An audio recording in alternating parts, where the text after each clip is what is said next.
So, jadi daripada hadis Nabi SAW kita tengok lagi. Dalam hadis Muslim tu, tidak ada satu pun musibah yang menimpa seseorang yang beriman berupa duri atau yang semisalnya, melainkan dengannya Allah akan mengangkat darajatnya atau menghapus kesalahannya. Maknanya bila turun musibah COVID ni, kita ni jadi susah dah. Berjalan kena pakai face mask. Macam-macam lah yang kena atas kita ni. So apa kita nak buat? Kembali kepada Tuhan. Sekarang ni kita jangan nak fikir apa yang Tuhan bagi kita. Kita kena syukur kepada Allah. Kena sabar. Kita kena fikir secara positif. Jangan kita fikir negatif. Jangan fikir negatif. Kita kena jadi orang yang berfikiran positif. Yang memikirkan benda ni daripada Tuhan. Itu nak kena mengaji.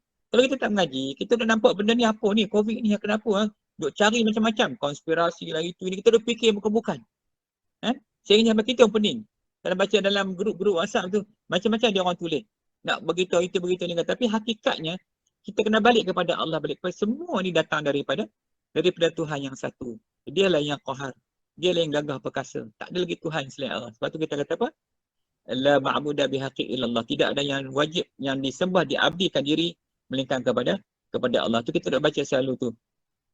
Di dalam dua kalimah syahadah kita tu, kita menyaksikan ketunggalan dan keesaan akan zat Allah Subhanahu Wa Taala. Jadi dalam keadaan begini, maka kita kena banyak balik kepada bersyahadah balik. Syahadah balik, kita Islamkan balik, kita imankan balik diri kita supaya kita tak jadi syirik dengan Allah Subhanahu Wa Taala. Takut kita dah bertikai apa kerja Tuhan.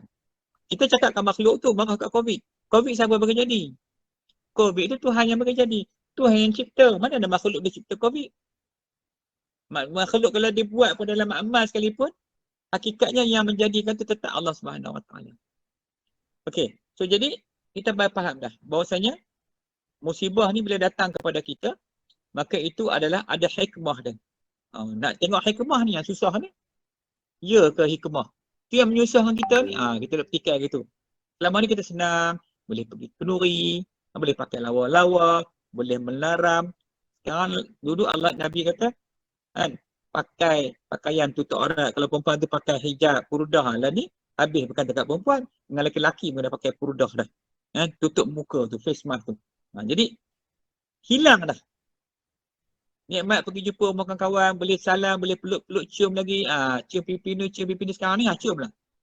Pipi tu. Kau balik ke COVID.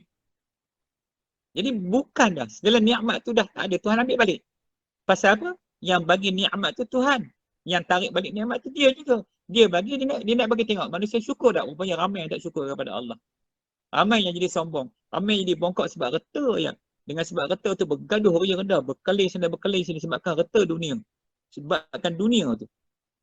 Maka hari ni Allah tarik nikmat, Allah ganti musibah. Allah nak bagi manusia ni sedar. Macam manusia ni dapat balik kepada Allah. Jadi sebab itulah kalau kita tengok dalam tu, kalau sesuatu musibah itu membuatkan kita lebih dekat dengan Allah, maka itu adalah ujian. Bila setiap ujian ni Allah bagi, Allah akan naikkan darjat kita tu. Sebab Allah akan hapuskan dosa-dosa. Banyak mana dosa kita pun Tuhan akan hapuskan insya-Allah.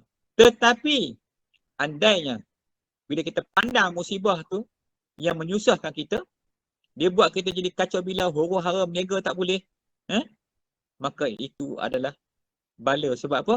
Kita makin jauh dengan Allah. Na'udzubillah. Yang bahagian yang kedua ni, kita jangan fikir bab ni. Kita jangan tengok dia sebagai menyusahkan kita. Kita walaupun nampak memang kita susah, tapi kita nampak. Kita kena sabar atas kesusahan tu sebab ada sebab-sebab yang Allah sendiri yang tahu. Kita pun tak tahu. Tanyalah siapa makhluk atas muka bumi ni, tak ada seorang yang boleh bagi jawapan yang tepat. Semua ada heran datangnya musibah, datangnya penyakit wabak. Tapi Nabi dah sebut dalam hadis dia tentang tanda-tanda akhir zaman.